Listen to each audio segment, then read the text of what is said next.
O erotismo, de uma forma ou de outra, sempre fez parte da vida das pessoas, e isso desde os tempos mais remotos. E aconteceu que, quando possuía a mulher de seu irmão, derramava o sêmen na terra, para não dar descendência a seu irmão. E dirigiu-se a ela no caminho e disse: Vem, peço-te, deixa-me possuir-te, porquanto não sabia que era sua nora. E ela disse: Que darás para que possuas a mim? As éguas dos carros de Faraó te comparo, ó meu amor. O teu umbigo como uma taça redonda, a que não falta bebida, o teu ventre como um montão de trigo cercado de lírios, os teus 2 seios como 2 filhos gêmeos de gazela. Não são versos que compõem algum romance do passado. São trechos da Bíblia, extraídos do Gênesis e de Cânticos de Salomão. O erotismo faz parte da natureza humana.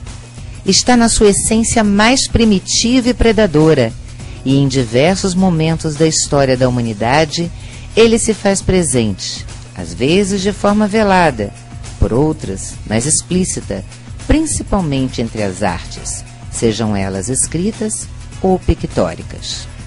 Um dos livros mais perturbadores sobre o erotismo, considerado a Bíblia do sexo, e que faz sucesso até hoje, é o Kama Sutra, escrito provavelmente no século IV por Vatsyayana. Em um dos seus trechos, ele diz: Não há ordem ou momento exatos entre o abraço, o beijo e as pressões ou arranhões com unhas ou dedos, mas que todas essas coisas devem ser feitas de um modo geral antes que a união sexual se concretize, ao passo que as pancadas e a emissão dos vários sons devem ocorrer durante a união. Enumerar todos os autores eróticos seria uma árdua e talvez quase impossível missão, mesmo porque até Nelson Rodrigues, um dos mais controversos e polêmicos escritores do Brasil, durante algum tempo publicou livros mais calientes, usando o pseudônimo de Susana Fleck, como na consagrada obra Meu Destino é Pecar, que acabou virando peça de teatro e minissérie na TV. As mulheres, infelizmente, durante séculos foram impedidas de ler. Raras eram as alfabetizadas, porque a sua função na sociedade, basicamente, era procriar e cuidar dos afazeres domésticos. No final do século XIX, algumas mulheres, oriundas das famílias mais abastadas, por questões da cultura inspirada no modelo francês, podiam ler poesias e romances clássicos, mas à exceção de amenidades, nada havia de mais interessante para elas. O século XX traria muitas mudanças. Em 1970, um autor despontou no mundo inteiro com romances protagonizados por mulheres, situações reais e bem estruturadas, cercadas de muito erotismo em tramas consistentes. Era Sidney Sheldon. A sua primeira publicação, A Outra Face, recebeu o prêmio de melhor livro de estreia, e todos os 18 livros que escreveu durante a sua vida foram recordistas de vendas em todo o mundo, com mais de 300 milhões de cópias traduzidas para 51 idiomas e vendidas em cerca de 180 países. Seguindo a mesma linha literária, outro grande ícone é Harold Robbins.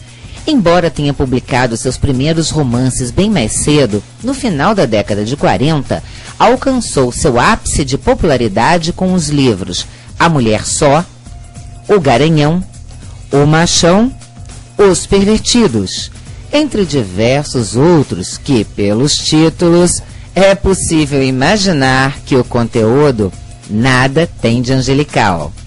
Em 1977, paralelamente aos grandes lançamentos internacionais, apareciam nas bancas livrinhos pequenos, impressos em papel jornal, mas com capas que mexiam com o imaginário das mulheres. Eram as coleções Sabrina, Júlia e Bianca. Homens fortes, sedutores, protetores, sempre em romances intensos, usando como cenário os mais belos e idílicos locais do planeta. A narrativa, apenas sugestiva, levava milhões de mulheres e adolescentes pelos caminhos dos sonhos, e muitas chegavam a ter contas nas bancas próximas só para não perder qualquer edição nova que chegasse. O império dos romances de bolso durou até meados da década de 90. Com a banalização do sexo, que hoje está ao alcance de todos, e a erotização precoce das crianças, que já vem em cenas sugestivas até nas novelinhas da tarde, o sonho acabou. Afinal de contas, para que sonhar se você pode fazer sexo com 10, 12 anos? Nascia uma geração que pagaria um alto preço pela pseudo-liberdade adquirida. Eis que, de repente, em 2011, surge o livro que mexe com as estruturas de todo o mundo. 10 milhões de cópias vendidas apenas nas 6 primeiras semanas. 50 Tons de Cinza é o primeiro título da trilogia, que conta a história de Anastasia Steele, uma universitária, virgem, de 21 anos, que se envolve com o poderoso empresário Christian Grey. O romance se passa em Seattle, mas o fio condutor da trama é o estilo sexual de Grey: bondade e sadomasoquismo. Apesar de conter todos os ingredientes necessários para um romance realmente envolvente, 50 Tons de Cinza ratificou o estrago feito na geração Pode Tudo. Inquestionavelmente, até mesmo pela idade dos protagonistas, 21 e 27 anos, respectivamente, a trilogia teria como alvo o público adolescente. Mas o que se viu mundo afora foi uma legião de mulheres feitas, muitas casadas, absolutamente enlouquecidas por um personagem, o Christian, de péssima construção. As narrativas sexuais batem, com e sem trocadilho, sempre na mesma tecla. E ao contrário da geração posterior, as mulheres que tiveram acesso aos velhos romances de bolso lá da década de 70 são todas unânimes em dizer que Christian Grey é, na verdade, um chato. Mas apesar disso, o estrondoso sucesso de vendas impulsionou a versão cinematográfica, que pelas cenas do trailer, com certeza tem um roteiro bem melhor do que a narrativa impressa.